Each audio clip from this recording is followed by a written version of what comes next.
set apart. Everyone say set apart. Embracing a lifestyle of holiness. Muli, sa series na ito, pinag-aaralan natin paano ang isang Kristiyano ay dapat mamuhay ng may kabanalan or holiness. Ang ating scriptural text ay 1 Peter chapter 1, verse 15 and 16. But just as we who called you is holy, so be holy in all you do, for it is written, be holy because I am holy. Dahil ang Diyos na pagkakas sa inyo ay banal, dapat din kayong magpakabanal sa lahat ng iyong ginagawa, sapagkat nasusulat, magpakabanal kayo, sapagkat ako'y banal. Also in Hebrews, pagsikapan ninyong mamuhay na may kapayapaan sa lahat ng tao, sikapin din ninyong mamuhay na may kabanalan, sapagkat kung wala nito, ay walang sino mang makakakita sa Panginoon. The Bible is clear, a person who did not live in holiness cannot see the Lord. Ang tao hindi namuhay sa kabanalan ay hindi pwedeng makakita sa Panginoon. Now, sa ating series, medyo mabigat ang ating mga pag-aaralan. Para sa iba, mahirap mamuhay ng may kabanalan. Pero ito po ang tatandaan natin, sabi ng Hebrews 12, verse 10 to 11, sa loob ng maikling panahon, dinisiplina tayo ng ating mga magulang para sa ating ikabubuti. Gayon din naman, itinutuwid tayo ng Diyos sa ikabubuti natin upang tayo maging banal tulad niya. Habang tayo ay tinutuwid, hindi tayo natutuwa, kundi tayo ay naghihinagpis. Ngunit pagkatapos niyon, mararanasan natin ang kapayapaang bunga ng pagsasanay sa matuwid na pamumuhay. Ang sabi ng Hebreo, maging ang Biblia ay naiintindihan ito. Kapag tinutuwid tayo ng Diyos, mahirap, naghihinagpis tayo. Pero pagkatapos naman natin sumunod, sabi niya, mararanasan natin ang kapayapaan at pagpapala ng Diyos. Everybody say, I am ready. Tonight, let's talk about hair. Everybody say hair. Lahat magsabi buhok. Lahat ng may buhok, magsabi kami. Pag-usapan natin ang tamang pamumuhay ng Kristiyano patungkol po sa buhok.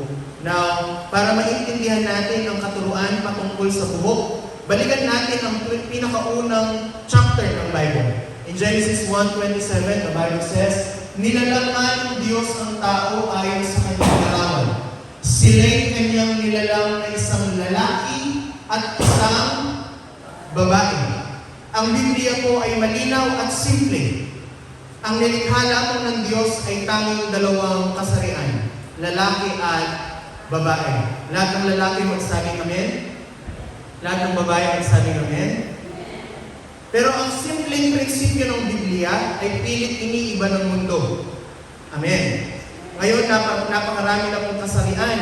Ang iba, sabi nila, ay meron ng 67 na genders. Ang iba naman ay 72 daw ang genders. Ang iba, 108. Nagpapaputok ka sa labas. In fact, ang iba po ay nagsasabing hindi na mabilang kung ilan ang genders sa panahon natin ngayon.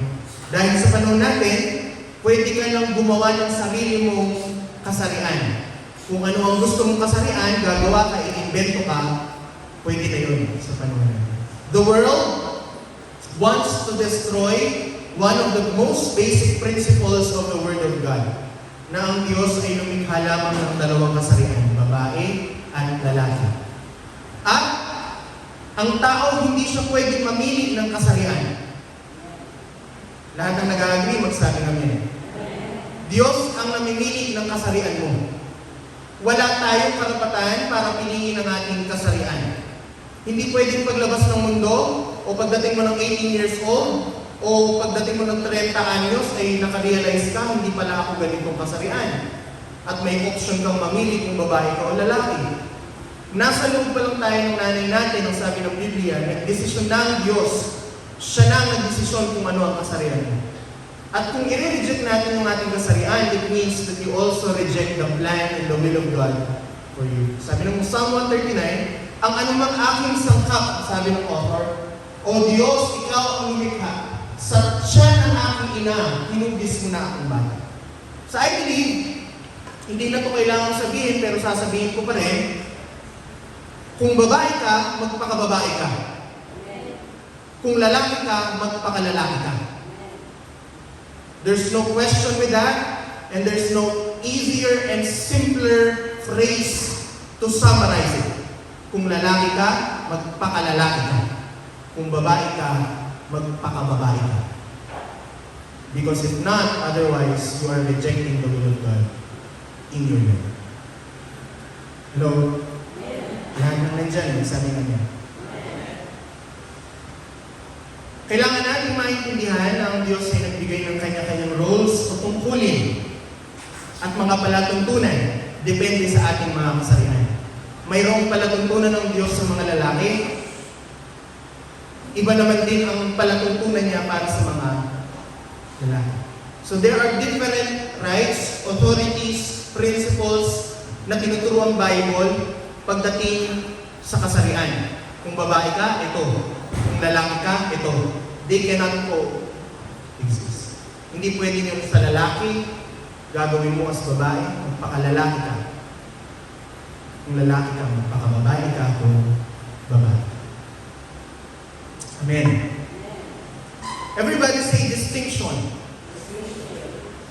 Ay, ibig sabihin mo ng distinction sa Tagalog ay pagkakaiba, pagtatangi, o pagbubukod. Dapat merong pagkakaiba, dapat merong pagtatangi, na meron din pagbubukod. Merong distinction. Pinag-usapan natin ito last week, ang babae dapat ay distinct o naiiba sa lalaki sa lahat ng paraan. Dapat nakikita, obvious, visible, unique ang pagkakaiba ng lalaki sa babae.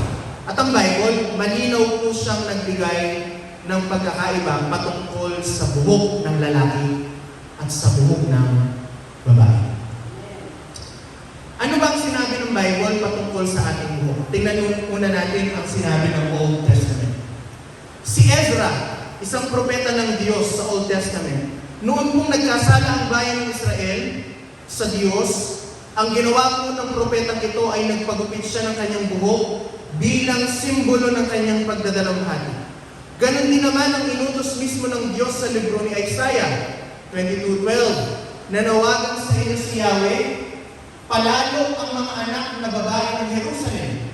Taas noong lumakad, pasulyap-sulyap kung tumingin, pakending-kending kung humakbang, at pinakakalansin pa ang mga alahas sa paa.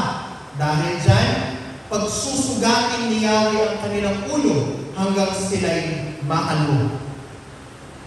Kasi si Lord, hindi natin pag-uusapan ngayon pero dadaanan natin ng konti, si Lord po ay nagbigay ng clear instruction pagdating sa movement ng babae.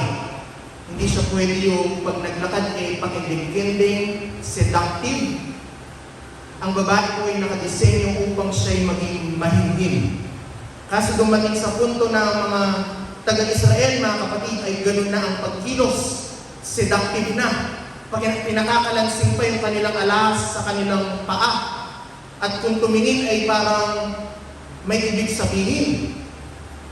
At kung maglakad ay kumikembot, kumikending. Nagalit po ang Diyos at ang kanyang parusa ay susugatin niya ang ulo ng mga Israel na babae hanggang dito'y makalbo. So ang pagiging kalbo din po sa Old Testament, it is one of the symbols of yung pagpaparusa at pagpapahiya ng Diyos. Si Nehemiah naman, isa ring pinuno sa panahon ng Old Testament, pinaputol niya mismo, siya ang nagputol ng kanyang buhok. Wala yata dyan kay Nehemiah. Okay, ito. Si Nehemiah, mga kapatid, ay pinaputol niya yung buhok niya nung sumaway naman ang Israel sa Diyos. Sa libro din ni Isaiah, ganito ang sabi. Madaanan na natin. Ito yung okay. Sa Micah chapter 1 verse 6, ang sabi ng Bible, ahitan ninyo ang inyong mga ulo gaya ng mga agila sapagkat ang mga anak ninyo ay inagaw at dinalangihan. Ito yung panahon na nasakop po ang Israel ng ibang mga dayuhan, ng ibang bansa, at ang inutos sa kanila ng Diyos ay mag-ahit kayo ng inyong mga buhok. Simbolo na kayo na ay alipin ng ibang bansa. So, marami pang mga examples sa Old Testament, pero ang pag-aahit, pagpuputol o pagpapakalbo sa Old Testament ay palaging sumisimbolo sa tatlong bagay. Ano yun? Pagdadalamhati, pagkakaalipin, at kahilingan. kahihiyan. Yun po palagi ang sinisintunan. Now, ano naman ang sinasabi ng Bible patungkol sa buhok pagdating po sa New Testament o Bagong Tipan? 1 Corinthians 11, ngunit nais kong maunawaan ninyo na si Kristo ang ulo ng bawat lalaki, ang lalaki ang ulo ng kanyang asawa, at ang Diyos naman ang ulo ni Kristo. Ang lalaking nananalangin o nagpapahayag ng mensahe mula sa Diyos, nang may takip ang ulo ay nagdudulot ng kahihiyan sa kanyang ulo. Ang babae namang nananalangin o nagpapahayag ng mensahe mula sa Diyos, nang walang talukbong ang ulo ay nagdudulot ng kahihiyan sa kanyang ulo. Para na lang siyang babaeng pinahita ng ulo. Kung ayaw magtalukbong ng ulo ang isang babae, magpagupit na rin siya ng buhok. Yamang kahiyahiya sa babae ang magpaahit o magpagupit ng buhok. Dapat siyang magtalukbong. Hindi dapat magtalukbong ng ulo ang lalaki dahil siya'y larawan at karangalan ng Diyos. Ngunit ang babae ay karangalan ng lalaki, sapagkat hindi mula sa babae ang lalaki, hindi ang babae ay nagmula sa lalaki. At hindi rin nilalang ang lalaki para sa babae, kundi ang babae ay nilalang para sa lalaki. Alang-alang sa mga anghel, dapat magtalukbong ng ulo ang babae bilang tanda na siya'y nasasakot ng kanyang asawa. Kayo na ang pumatol, sa 13. Angkot ba sa isang babae ang makitang nananalangin ng walang talukbong sa ulo? Hindi ba't kalikasan na rin ang nagtuturo sa inyo na kahiyahiya sa isang lalaki ang magpahaba ng buhok, ngunit karangalan naman ito ng babae, sapagkat ibinigay sa kanya ang buhok bilang pantakip sa kanyang ulo. Ngunit kung may gusto pang makipagtalo tungkol dito, ang masasabi ko ito, sa pagsamba, wala kaming ibang kaugalian, gayon din ang mga iglesia ng Diyos. Medyo mahaba ang ating binasa, pero iisa-isayin natin ang punto ni Pablo sa pagtuturo niya sa buhok.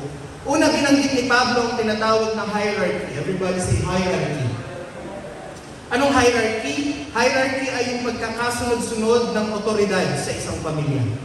Kung sino ang nasa taas, kung sino ang nagpapasakop, at sino ang namumuno. That is hierarchy.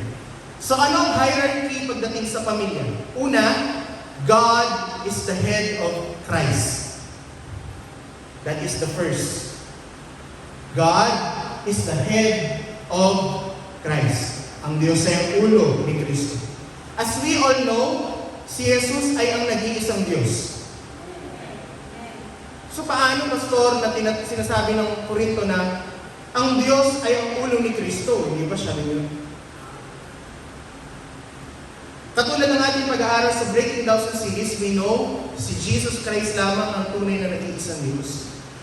Pero siya din naman ay tao. Si Jesus ay tao. Siya lang ang tanging Diyos na naging tao upang iligtas tayo sa ating mga kasalanan. Now, ang ibig sabihin po ng God is the head of Christ, ang Diyos daw ay ulo ni Kristo, nangangahulugan ito na yung kanyang pagiging tao ay naging masunurin sa kanyang pagiging Diyos. That's why bago siya kunin ng mga Romano at ipako ang panalangin ni Kristo sa hardin ng Getsemani ay ganito, not my will, but your will be done. Yun yung katawan o yung tao na kay Kristo na nagsasabi kung ako lang, kung yung laman lang na to, ayaw na niyang masaktan. Pero kailangan niyang mamatay para ang sangkatauhan ay maintindihan. So, in a sense, yes, God is the head of the man Christ. Second, Christ is the head of man. Si Kristo ang pinuno, siya ang ulo ng mga lalaki. Ang Panginoong Jesus naman ay ang ulo, ang pinuno, ang master ng lalaki. Lahat ng lalaki, magsabi namin. Amen. As men, bilang mga lalaki, we need to obey Christ. Ulitin ko. Bilang lalaki, sa pamilya, dapat ikaw ang pinakamatapat na sumusunod sa Panginoong Jesucristo.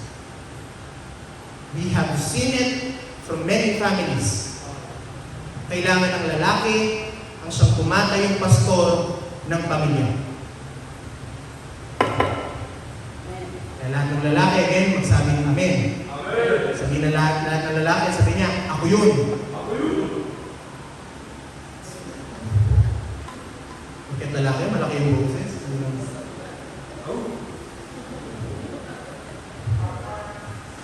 As men, we need to obey Christ. Why?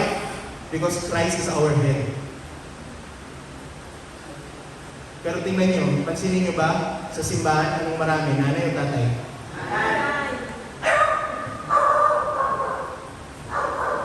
And sometimes we feel okay lang, at least ang nanay.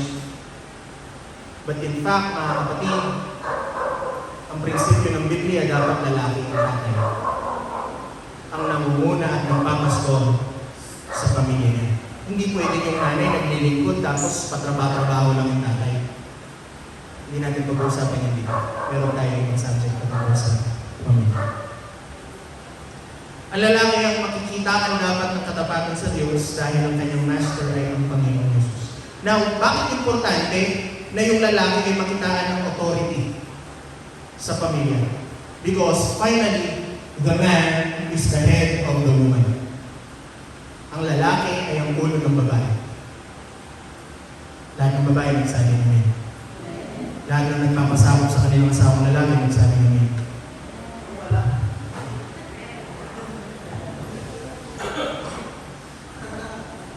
Tumahimik, pastor. Sabi ko, lahat ng nagpapasabog sa asawang lalaki nagsabi namin.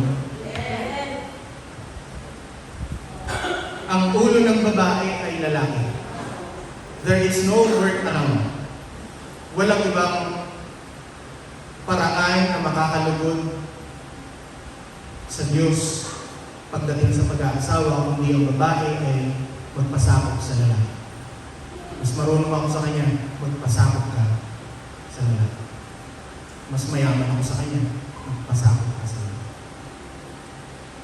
Mas banal ako, mas tama ako, mas ano, kahit ikaw pang mas na mas.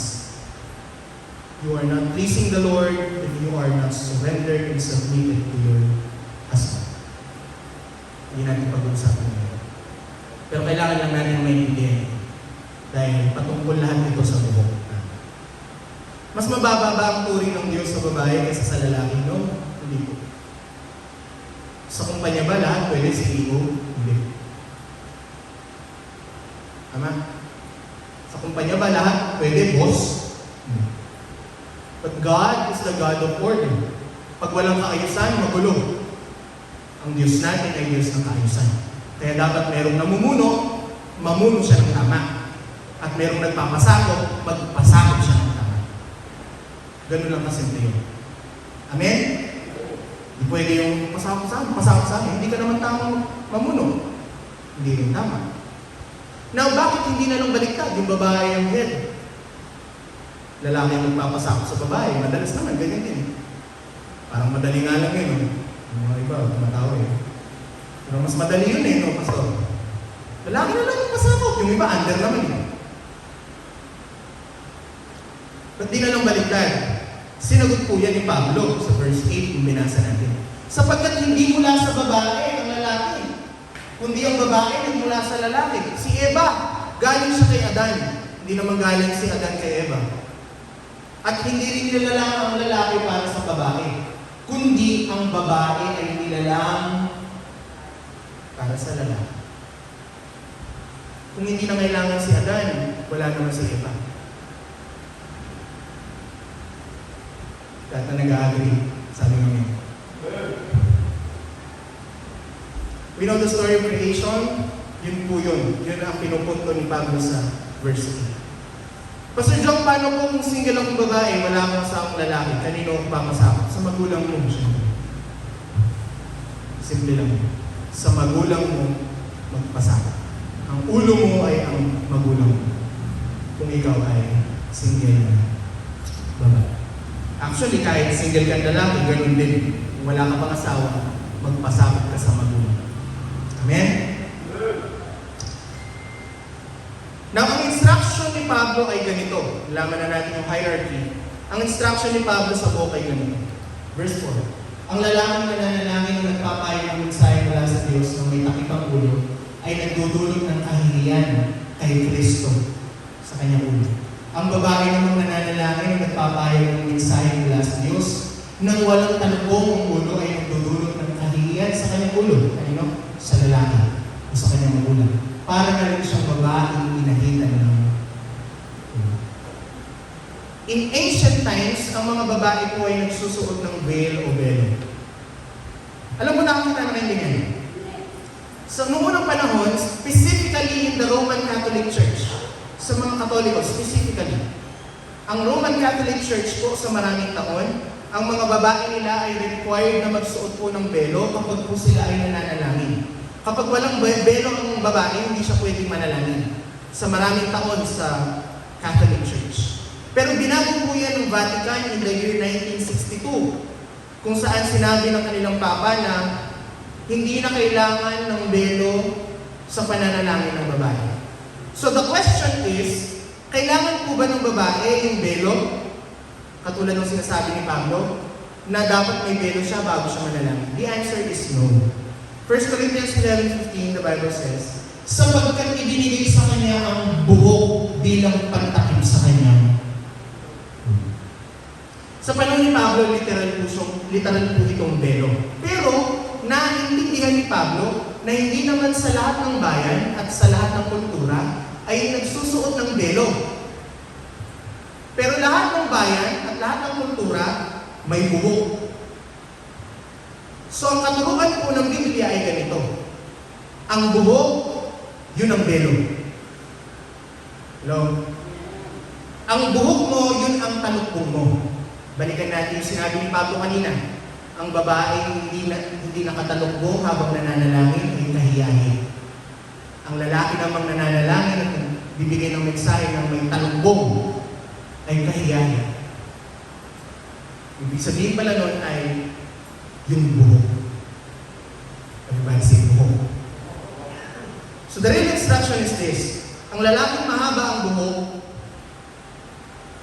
kapag nananalangin at nagbibigay ng mensahe ng Diyos ay nagbibigay ng kahihiyan kay Kristo.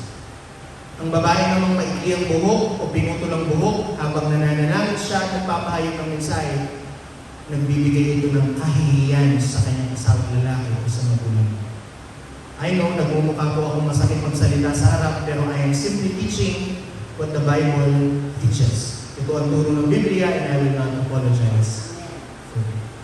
Maraming magsasabi na ang katuruan ito ay para lamang sa mga taga-Korinto.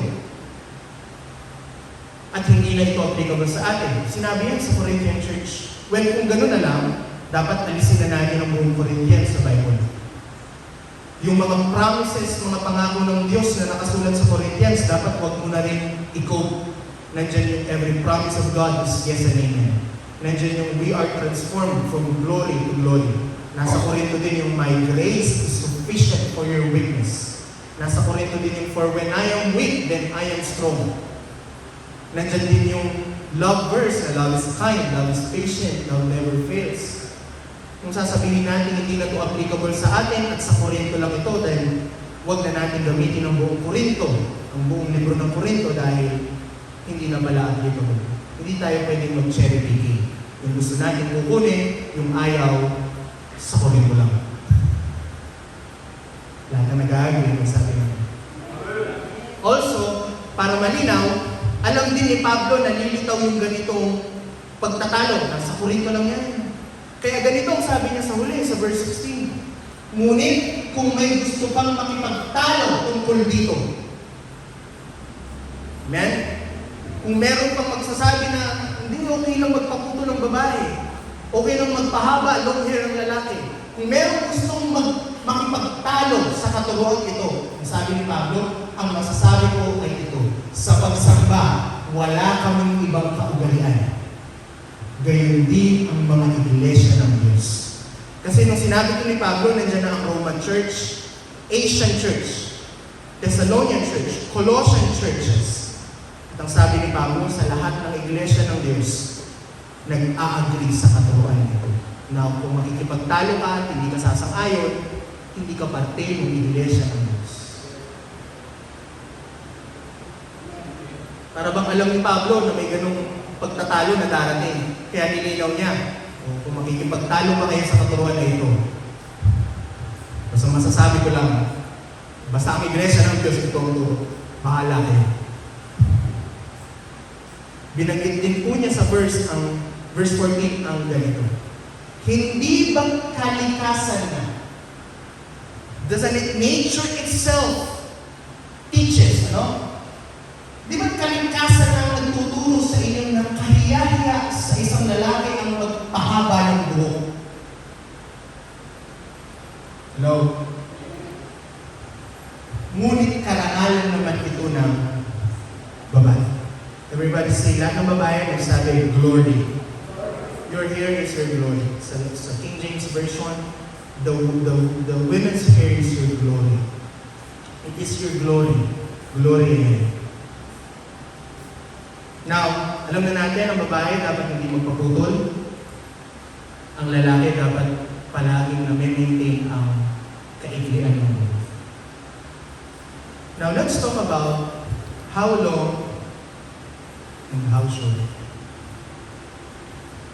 Sabi ng Bible, mahaba. Kung gano'ng kahaba. Sabi ng Bible sa lalaki, maikli. Kung gano'ng kaikli. Ang original Greek word po na ginamit ni Pablo sa verse 14 and 15 ay kumao. Everybody say kumao.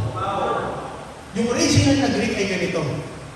Does not nature itself teach you that if a man wears kumao? Mag-translate sa English, long hair. Pero yung Greek word niya talaga means, yung original word na ginamit ay kumao. It is the disgrace for him. But if a woman has kumao, okay, it is her glory, for her hair is given to her for a covering. Ang ibig sabihin po ng kumao ay, let the hair grow. Hayaan mo siyang humaba. So again, yung question, gaano kahaba?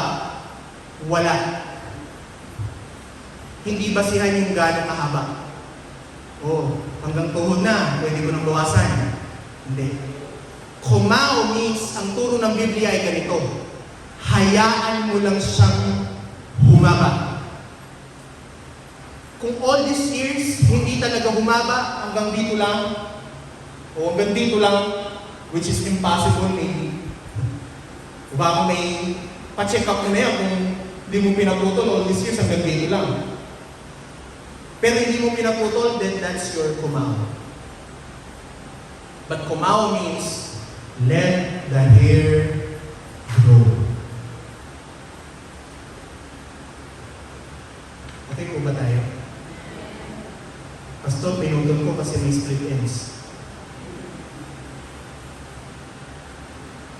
Pastor, pinutol niya daw dahil may split ends. Kumao. Let the hair grow. Ang pangit na ng buhok ko, gusto ko ng bagong style, okay lang ba? Pero mahaba pa rin. Mahaba pa rin. Long hair pa rin siya. Tinrim lang. Ito, okay. Mahaba pero tinrim. Tanungin kita, ha? Kapag ba tinrim mo, hinayaan mo mahaba?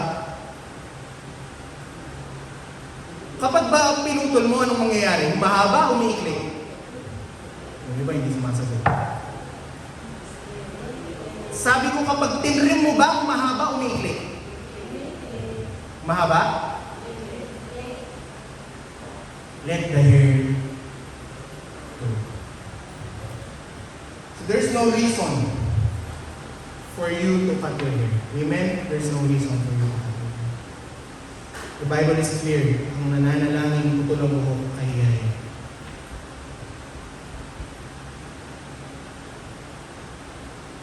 Hindi ka mo naman sabihin sorry, pero I'm not sorry. That is the teaching. Ang iba may narinig akong ganito. Pastor, hindi mahaba yung buhok ko, putulin. Narinig nyo yan? Kapag pinutol mo kasi, doon hahaba siya. Narinig nyo na yan? God is not concerned about the length of your hair. Hindi gusto, yung Diyos, wala siyang pakialam kung gaano kahaba. Ang gusto ng Diyos, hindi putol. That's it. Kasi kung pahabaan lang, maraming mahaba na nagpapaputol. But the Bible is clear. Let the hair grow.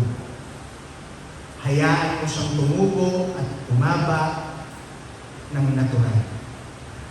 Huwag kang gagamit ng mga teknik-teknik na puputulin o just to justify the cutting of your hair. Ito po sasabihin ko, kung ako lang ang masusunod, sige lang, putulin na natin. Kung ako lang masusunod, sige na.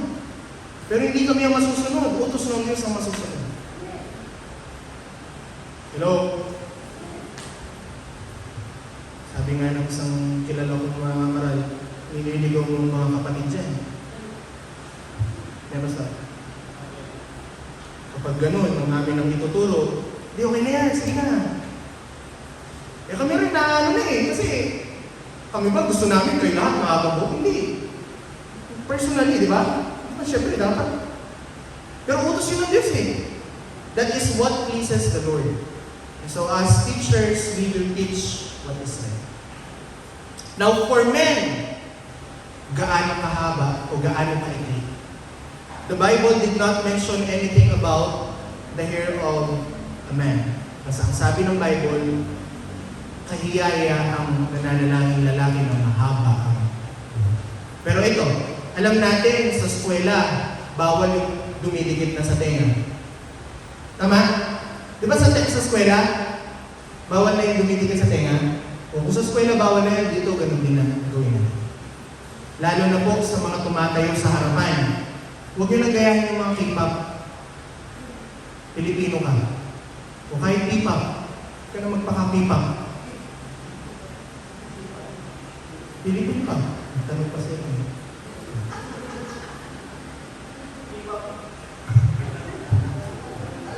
K-pop. K-pop. Martial law na doon Martial law pa rin ba sa... Opo, question and answer mamaya po. Sige po. Mamaya tayo magtanong. Maraming tanong. So, same principle, gawin natin dito. Lahat ng lalaki, magsabi kami, yung buhok mo, hindi ka babae. Huwag kang magmistulang babae kapag nag-i-style mo. Amen. Lalo na po sa mga ginagamit sa pulpit. Gwapo ka na, maganda ka na, just the way God created you to be. You are already beautiful. Sa ating pagtatapos, i-share ko lang Sister Che Salangsang, asawa ko ng mamaya po, Pastor Jeff Salangsang. Meron siyang napakasikat na kwento patungkol sa buhok. There was a time, Pastor Jeff, sobrang lala ng sakit. I believe sakit sa tiyan. Na halos mamamatay na talaga. Gusto niya ng parang sobra ng sakit. Ang testimony ni Sister Che, kinuha niya yung buhok niya, simbolo ng kanyang pagsunod sa Diyos. Nilagay niya doon sa tiyan ni Pastor Jeff. And instantly, Pastor Jeff was healed. Walang power sa buhok mo. May kapangyarihan sa pagsunod. I know we have challenges sa buhok, especially sa women. Sa lalaki, walang basic, diba? Paputol ng buhok. Lahat naman tayo, gusto natin neat, diba? Okay lang sa lalaki. Pero sa babae, napaka-challenging. Tama? Ang init, nakakasagapan, wala sa trending, tawagin kang manang. Pero alam niyo po, it is a challenge, but it is also needed to be treated as a privilege. Ano yun? Pribilehiyo mo, tinawag ka ng Diyos para dyan. That the world is not following God, but you are following God. And that should be a blessing to you. Yung buhok mo, na sinunod mo yung Diyos, pagpapala yan sa'yo. Pribilehiyo yan na tinawag ka ng Diyos sa ministeryo ng buhok. Palakpakan natin ang Diyos. Now we will open Q&A. Open ang mga tanong.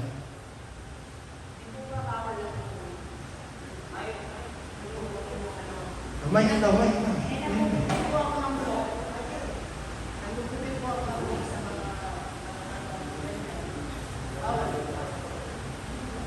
Thank you po. No? Ang tanong po ni Nanay Tess ay, nagugupit siya ng buhok. Ngayon ko lang po nalaman, nagugupit po pala kayo ng buhok? Sa babae lang. Okay, mas mahirap, no? Si Ben kasi, Ben, nagupit ka na ng babae. Nagupit ka na. So may dalawa tayo ditong barbera. Basta ang tanong niya, dahil ako nagturo, hindi rin ako yung question na nasa. Ang tanong po niya ay, nagugupit siya ng buhok ng babae. maging si Bernard Malalag. Bawal mo ba yun? Oo, nasasagot. Walang bawal. Walang bawal dito. Ang tinuturo lang namin dito kung anong nakakalugod sa Diyos. Pero kung sasabihin ko yun, bawal yan. Nagiging kulto tayo. Bawal yan. Kung hindi pwede yan. Pero kung sasabihin lang namin, you still have the liberty. May kalayaan ka na piliin kung anong gagawin mo. But this is what we teach. Ito ang nakakalugod sa Diyos. Ito ang hindi nakakalugod sa Diyos. Now, sa sitwasyon po ng barbero ka, nagugupit ka ng buong ng bahay. Ito po ang take ko pusher na ako.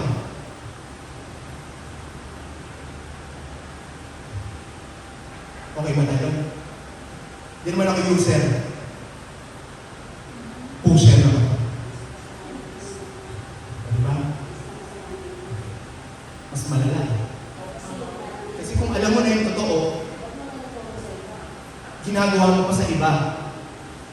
Para po sa akin, personal ko lang ito, siguro po hindi nakakalulog. At hindi po ayaw sa katawan. May isa ko sa Roman. Ay, wala. May sinasabi siya sa Roman.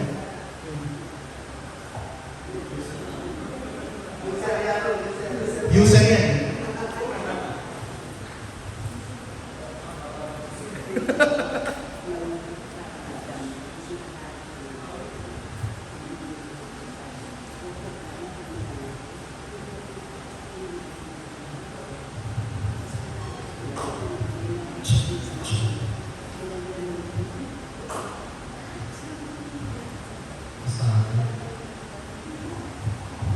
Yun nga po, hindi namin tinuturo na bawal. Hindi namin sasabihin bawal. Pero kung ang tinuturo ng Biblia ay huwag natin putulin, tinuturo ng Diyos, huwag natin putulin para sa ating sarili yun. Of course, kung pinangahawakan mo yung katuruan na yun, dapat pinapractice mo. So hindi kung halimbawa ikaw sumusunod ka, pero binutog mo yung buhok ng iba, hindi mo masasabing pinapractice mo yung tulong nila. So hindi natin masasabing kalugod sa Panginoon.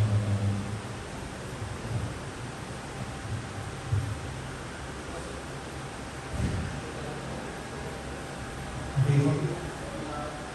Wala siya. Wala. Si Pastor Eric may sagot ako. May sagot naman. Okay. Okay. Kahit hindi na siya Sister Cass, nasagot po ba? Satisfied po ba sa tanong mo? May follow-up. Alam ko may follow-up yan eh.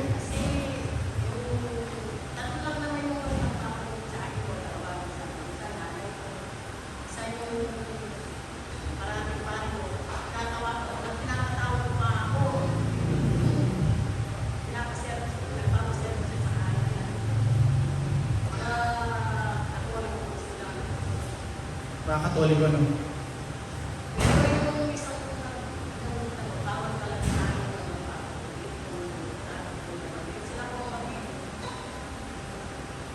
Si Mama siguro may sagot. May sagot ka ba, Ma? May isang sagot ka? Doon. Wala. Okay lang po na.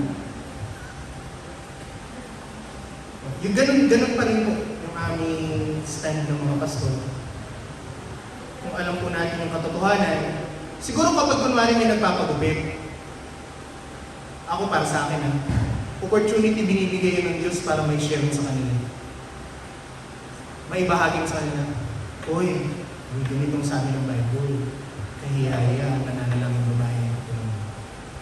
Sige po.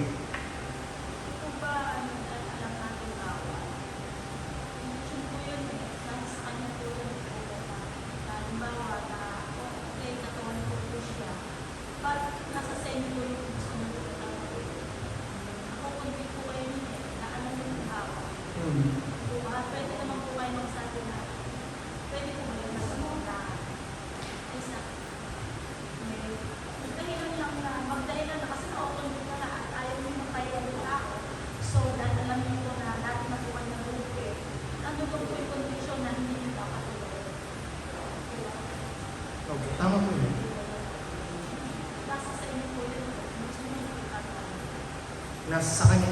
Again po, nasa sa inyo lagi. Laging nasa sa inyo. Walang magsasabi dito na, o pag nakita ko kayo nagpagupit ng buhok, sasakalin ko kayo dito. Nasa sa inyo. Lagi pong sa inyo. Sa Bible rin, tinuturo ang Christian liberty. May kalayaan ng mga Christian. Pero, mali yung sinasabi ng Corinto ni Pablo na kahiyaya. Ilang beses inulit eh. Kahiyaya sa babae ang manalangin ng tutulungan. That one is clear. Again, may kalayaan kayo. Yun nga, conviction ko yun, pagpipili ko yun. That's true, that's right. Kahit pastor nyo, walang masasabi doon. Conviction mo yun. Pero yun nga conviction mo, mamimili ka na lang kung pipili mo ba yung kahiyaya sa Diyos o yung kalulugod sa Diyos. That is what we are saying. Sige, kalayaan mong mamili. Kung mamili ka ba yung makakahiya sa Diyos o makakalugod sa Diyos. O kung pipiliin mo pa rin yung kahiyaya sa Diyos, then that is your decision. Again, you have the liberty. Dito na lang po kaya, sineta po niya. Sige po, para mas maririnig. Kasi nagre-record din po tayo. Sige po, sige na. Tanong ko lang dito kasi. Sige po, punta po doon. Hindi ko po naririnig. Hindi po kasi yung iba, diba? Hindi nga mo nagpapagupit sa likod. Yung harap naman po yung bangs pa. Ay, wala. Hindi rin. Walang sinabi ang Bible na kahiyaya ang babaeng putol ang buhok sa likod. Sa harap, hindi. Dapat lahat ng buhok. Basta yung ulo, hindi ko gupitan. Thank you po. Ito po.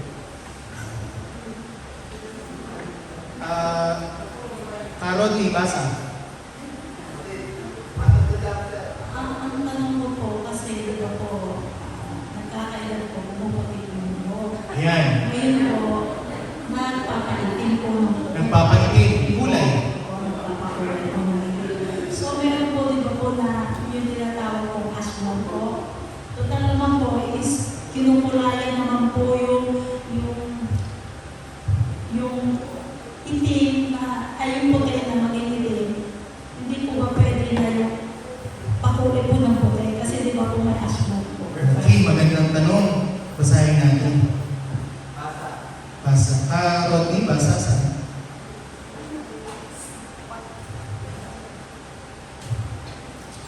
Basahin natin sa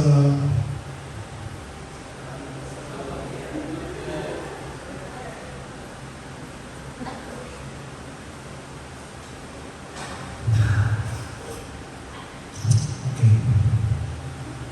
Wait lang ha.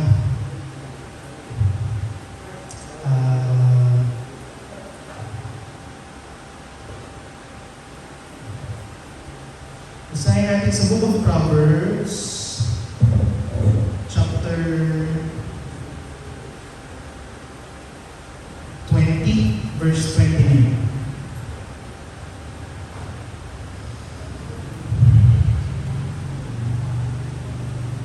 Ang kalwalatian ng mga binata ay ang kanilang kalakasan, at ang kagandahan ng matanda ay ang ulong may ubad.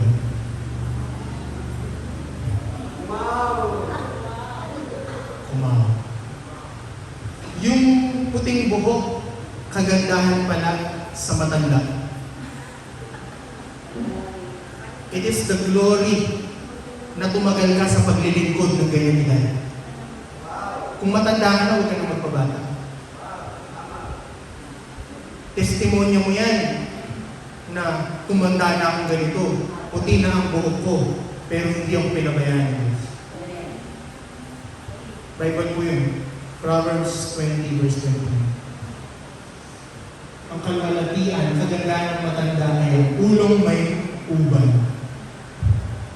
Lahat ng may uban, sabi namin.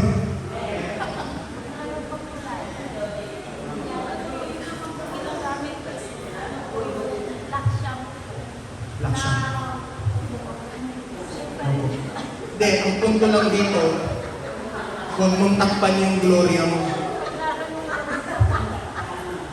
Baka may sagot yung mga pastor.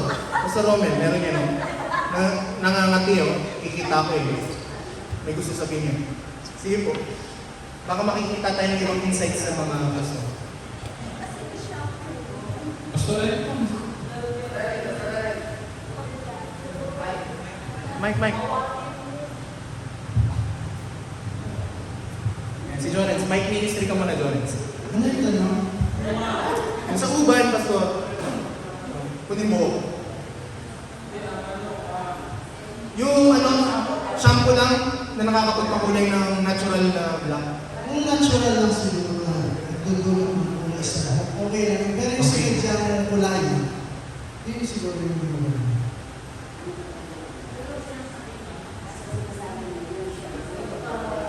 Ayan, may tanong siya mama. Love. Actually, experience namin na ito. Noong panahon namin kay Ate Judy, ito, nung kami pa noon. Si Ate Judy po kasi, bata-bata pa noon, di bata pa ako, di ba? Talaga pumuputi na yung buhok niya. Tapos, nagpapaitim talaga siya, si Ate Judy.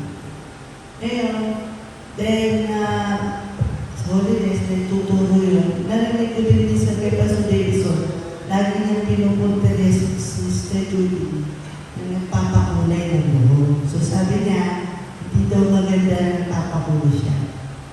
Kasi bata pa siya na bumubuti na talaga yung buhok niya. Palagi siya sinasaway ni Pastor Davison na hindi maganda na nagpapakulay ng buhok. Kaya tumatak din sa isip ko na hindi rin talaga maganda na nagpapakulay. Kahit puti mo ko, hayaan mo ko puti. Lalo na hindi pwede yung mga black yung buhok, nag-brown. Makakilala ko. Nag-gold. Ano ka, Amerikano?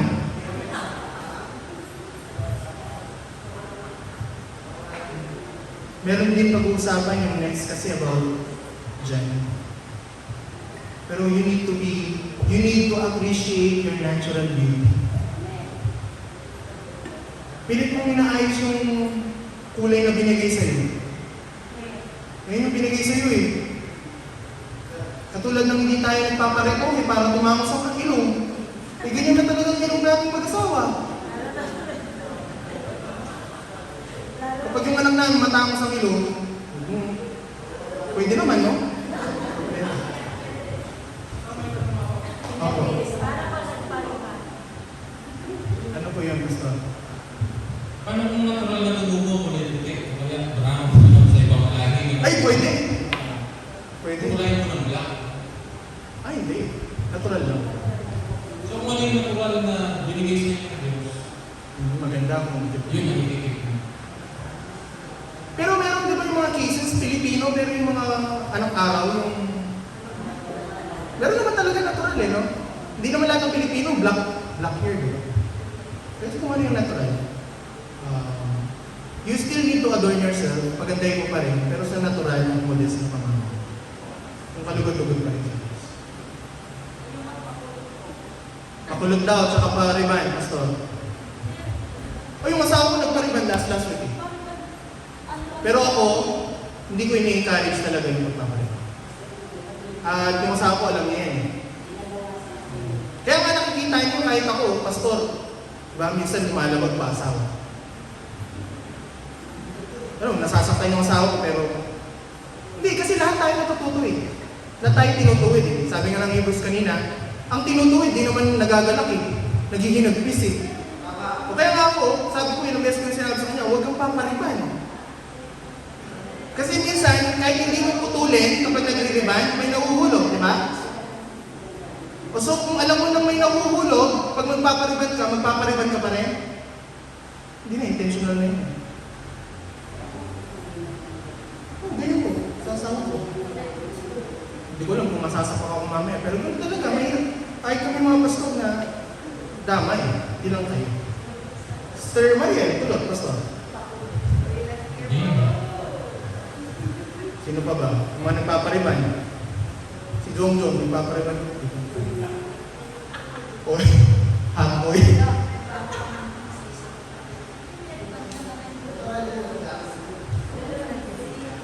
Ito, tanong ko, ang riban ba, hindi siya sa buhok? Yung chemical na gagamitin sa Revive Health, di ba? Makakadamage ba siya o makakabuti? That's your answer. Wala pa akong nakitang nagpa-revive na naging healthy yung buhok. Ang healthy na buhok, hindi ginagalaw. Sinashampoo lang, inaalagaan lang ng natural. Hindi puro chemical na yung ginagawa. Let the hair grow. Kumawa.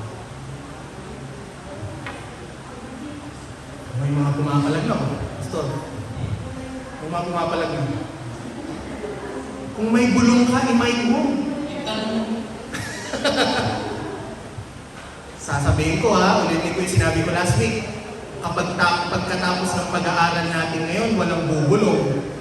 May pagkakataon na ba yun? Sige po. Ito, sasagot dito, dapat asawa Hindi ako sasagot dyan. Asawa dapat. Ito ano naman, experience ko kasi itong bata, talagang laging pets boy, yung gupit na nandito lang. Tapos, matilan doon ni mami, yung lola ko, kasi maraming puto. So, kahit ikaw na bata, ayaw mo magpagupit, pero syempre, bilang siya yung bata yung magulang kasi yung parents ko doon nasa abroad.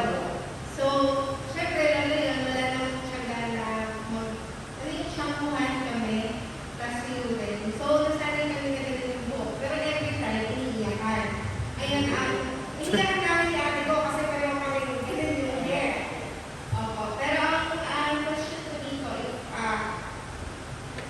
kung nakakilala ka na ni Lord about this one ka na, tapos gagawin mo yun sa anak mo, kanino mo pa na nagbutal? Ito na pinagbulan o sa magulang? Siguro kay Pastor Romel na pananagutin. Sagot. Pastor Romel.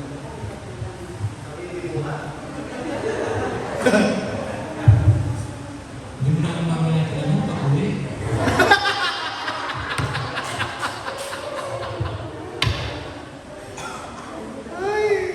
Siguro, yung bata kasi, hindi mo makagas natin pinabautismuhan, di ba?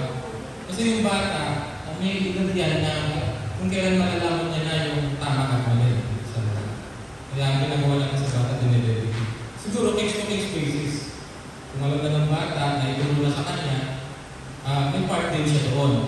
Pero, mas mabigat siguro ang kung titibangin ang kasalanan ng magulang. Kung ang ganun ang magiging paraan niya para gamutin yung kanyang anak.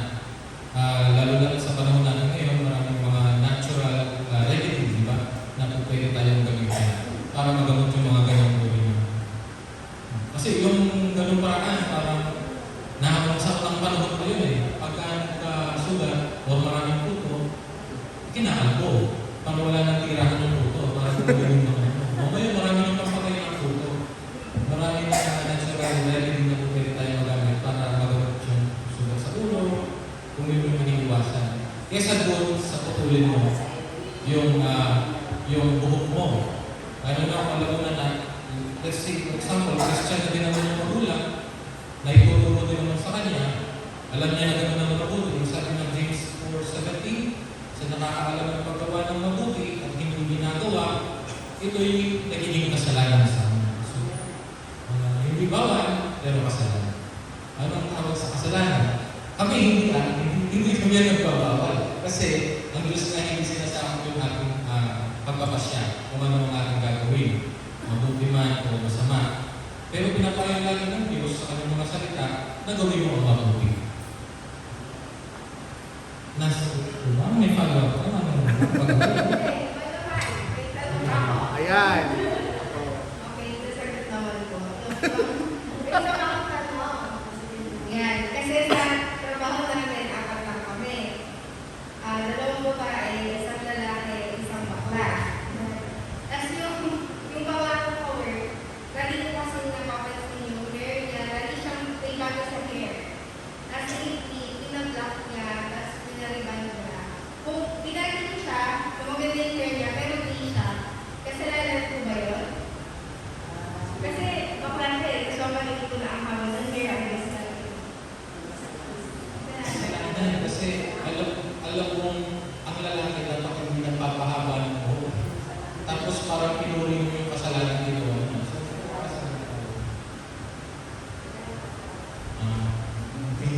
Salamat po, kapatid na Mariel. Nasagot ni... Ay, magka-comment. May komentary po. Si Bao. Magtatanong lang po ako about sa buhok. Yung kung ano-ano yung mga nilalagay na. Klase ng ipit na Ayan. makitingkad ang ulas. Saka, Kay... kung may mga Kolorete. ganito. Okay, kumikinang sila. Yung part mo rin ay Pastor Eric eh. Asa? Hindi, tanong mo yung masama. Subject mo yung Pastor Eric eh. Accessories sa buhok. Sabi ko nga, 1 Timothy, 1 Timothy, chapter 2.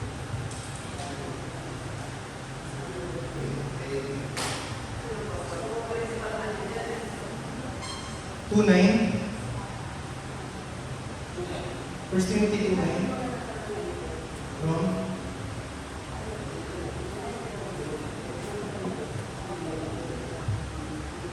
Kaya sa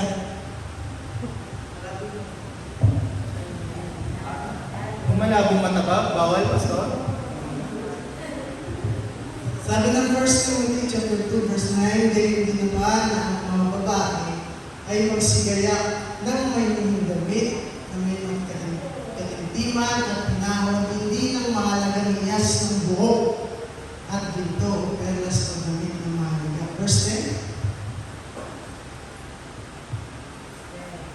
kundi siya nararapat sa mga babae na magpakabanal sa pamamagitan ng mabubuting gawa. So, ang tanong po, anong klase yung pang-ibig o kulay na sa buhok? Sabi kasi ng Bible, mga kapatid, is yung natural na ganda. Kung mag-aayos tayo ng buhok, yung natural, yung simple. Simplicity is beauty, sabi nila. Hindi yung nakakakuha ng atensyon ng iba. Baka naglagay ka ng mga sanggol dito, di ba, yung mga chopstick, halaman, magsisiw, di ba? Nakakaligod ba sa Diyos yung gano'n? Ang gusto kasi ng Diyos, mga kapatid, yung natural natin ganda.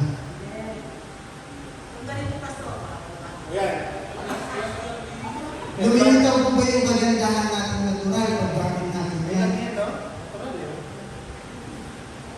Alam naman po natin sa sarili natin yung mga excessive. Alam naman po natin sa sarili natin pag sobra na yung nilalagay natin sa buko natin. Ang payo kasi ng Biblia dapat hindi matatakpan yung natural na ganda. Yun po yung payo ng Biblia. Pastor, buhagag ng buko, hindi ako mag-iipit. Mag-iipit ka. Mag-iipit ka, mag-ayos ka. Pero sa natural na paraan na maganda. Na hindi matatakpan yung natural na ganda na binigay ng Diyos sa iyo. Headband, okay lang yan. Basta walang ano. Yes. Yes. Walang diamond. Walang ano. Hindi yung bakit niya yung malaki. Ano po yun? Anong tinuturo nyo kay States? Yung may tenga? Okay lang naman yan siguro. May tenga. Pag nasa bahay siguro. Pag nasa bahay siguro, pangluto. Okay. Ka nagluluto. Pwede yun. Kasi ang payo talaga ng Biblia, mga kapatid, pag pupunta tayo ng simbahan o lalabas tayo, kailangan nakikita sa atin yung natural na ginawa ng Diyos. Amen. Baka nag-ipit ka ng ginto. Napahamak ka pa. Diba? Nagsabit ka ng mga chopsticks sa ulo, nasabit pa yan. Natural ako. Hindi naman pinagbabawal ang mag-ayos ng buhok. Ang gusto ng Biblia, yung maayos at natural na ganda ng Biblia. Ano po? Ano po? Okay. Basta may tanong ako. Ay, sige po. Paano pag yung buhok nalagyan ng bubble gum, nasabit sa gulong, nasabit Ay, may kilala ko ganyan eh. Kwento niya eh, nasabi sa electric pan. Kailangan Tapos putulin. sustainable eh. Kailangan Yung box, putulin. Kailangan putulin. Magkakasala ba siya? tulin sa pamilya. Hindi, ano, kung nasabit talaga, hindi ko naman pwede sabihin na hindi, diyan ka na lang.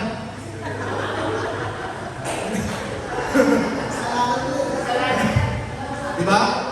O kung nasabit talaga sa electric pan nagsusumli dito, may electric pan sa dala-dala. Hindi no? Siguro sa mga ganong pagkakataon. Siguro, di ba, may sakit, kailangan kalbuhin. But then, that's a specific case to be health issues mo. Alam na ng Diyos yun. Sige po. Dahil palang tanong sa buhok mo, paano kung konti lang? Gusto may ganun po ako. Kasi yung minsan po, yung anong course, yung kailangan kong gupitan. Sino po may kasalanan dyan? Sarili criminology. Babae, kailangan gupitan, criminology. Umiiyak na siya kasi ayaw niya kapag ang haba ng buhok. Kasi Hindi niyo ba alam? Yun po yung course na Kilala ang criminology na ang babae nagpapaputo. Imposible hindi niya alam. Yun lang naman yun eh. Kunwari, Kristiyano ka, narinig mo na ang turo nito. Magkikrim ka ba? Eh, yun na nga eh. Yun na nga yung rules dun eh. Rules ng work na. Kung alam mo nang gagawin sa'yo yun, tapos pupunta ka pa doon, it's up to you. Alam mo, di ba kilala naman ng cream na nagugupit talaga ng buhok? O kaya kapag kunan si Stacey, sinabi sa akin, kuya, gusto mo mag-cream, tumimik ka, sabihin sa kanya. Hindi pwede. Kasi kahit gusto mo yun, ayaw ng Diyos na magpagupit mo. Bilang kuya mo, ingatan kita. Na hindi maging kalulubog sa Diyos. Questions pa po, bago tayo manalangin. Yung po ang taklens po mga bago po, hindi siya magsasama ng pag-ibig dahil sa kapag o kung taklens na po po, pero hindi tayo po. Ay, sa iba pong subject yan. Hindi po buhog yung contact lens. Hindi kasi bulan ano po yun. Accessories. Opo. Nakakyaw lang po kanina yung accessories dahil parte ng buhok. Pero iba pong subject. Malawak din po yung accessories.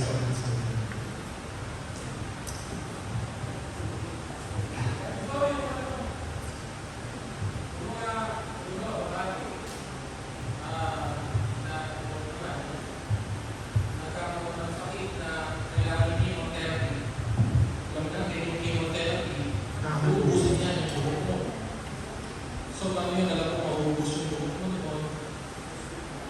Ako po, para sa akin, pagdating na ng health issues na personally lang po, iyakin lang po. Kasi death or life na yun.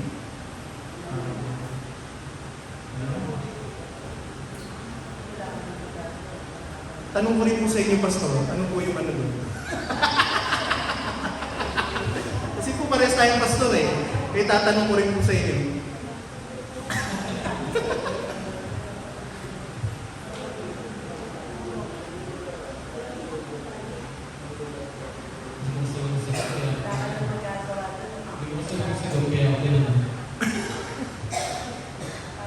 Si Pastor Eric may gusto eh. Magpapakimo ka pa, Pastor? Kung wari babae ka, alam mo mamugubos yung buhok mo. Pakimo pa rin. Opo, kasi kung health issues. Kasi, for me mas importante sa Diyos yung buhay mo eh. Kaysa doon sa pananalangin ng mga kabila. But still, kung hanggat makakaya, hanggat posible, huwag mong ipagpupul. Pero kung kunwari, andyan na yung life issues, health issues. Consider, hindi naman siguro siya consider ano ba yung bawal? Putol o natural na nalakas? Ay, hindi. So, ang bawal lang is putol. Intentionally. Intentional na putol. So, we can go, ano kung sakaling may ganun mga sinabi. Okay. Hindi.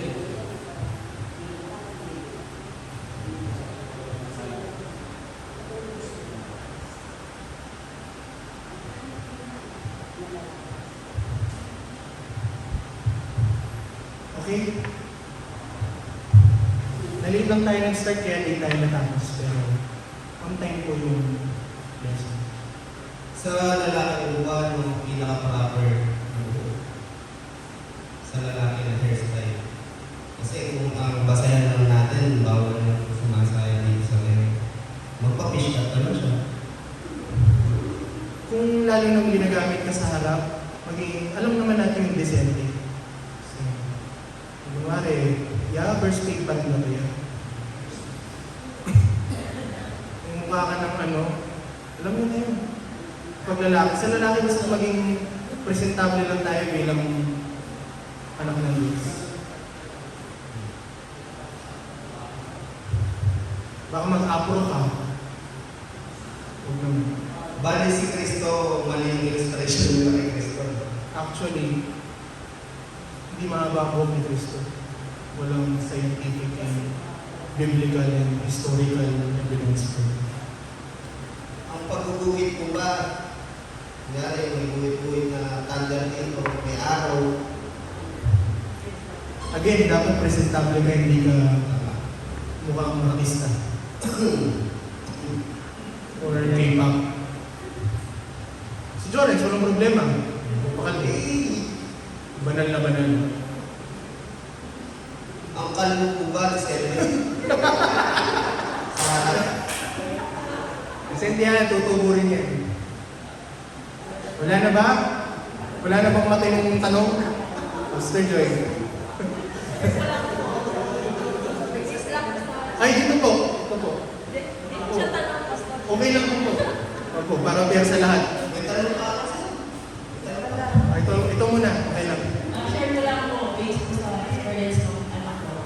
Pinayos ko lang yung buhok niya. Then nung sa akin, hindi ko ulit. Pero nung hindi ko naayos yung bandang ko, dahil wala po akong nagtatrabaho. Yung itsura niya, ano siya. So, tapos, ano po ba yun?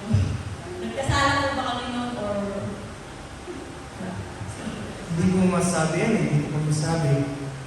Pero payo lang po namin, next time mag-ingat na lang. Huwag mo na lang iwan next time. Share po na yung pag-reba. Mas maganda po tayo na yun. Magkalakas po. At saka I believe, maraming paraan. Tama po ba? Meron nga yung nakashare si Sister Jen, nakashare ng asawa ko. Nagtanong siya, ano yung mga ginagawa niya sa buhok. Marami pa lang iba't ibang paraan na natural na gaganda yung buhok. Bakit? Maganda yung buhok niyo. Sige, maganda na. Ayos. So marami pong natural na paraan. Just do your efforts. Hindi yung magpupunta agad tayo sa pagupit, ribbon, kulay. Maraming natural na pag-aaral. Sa lalaki o ng may tanong pa ba? Sige. Sa babae ng buwa ang sinyalis ng rebelde. Ano pa ako?